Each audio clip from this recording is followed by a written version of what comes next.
বাকলিয়া থানা ছাত্রদলের উদ্যোগে বেগম খালেদা জিয়ার সুস্থতা কামনায় দোয়া মাহফিল অনুষ্ঠিত হয়।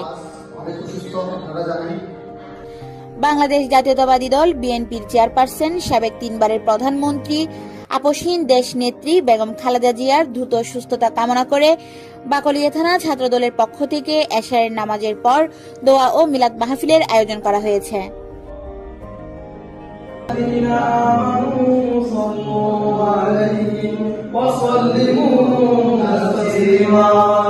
উক্ত মাহফিলে উপস্থিত ছিলেন বাকলিয়া থানা ছাত্রদলের কারা নির্যাতিত নেতা মোহাম্মদ শহীদুল হক সজীব, মোহাম্মদ উসমান গনি, মোহাম্মদ সাতমান, মোহাম্মদ আরমন খান, শোয়েব, ফারুক, সাইফুল ইসলাম, সুজন, ইমরান, সামিউল হক, আনোয়ার, নয়ন সহ আরো অনেকেই।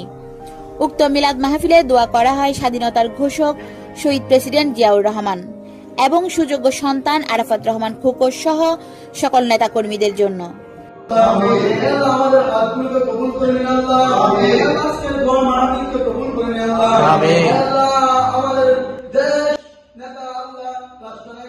Desk news, channel city.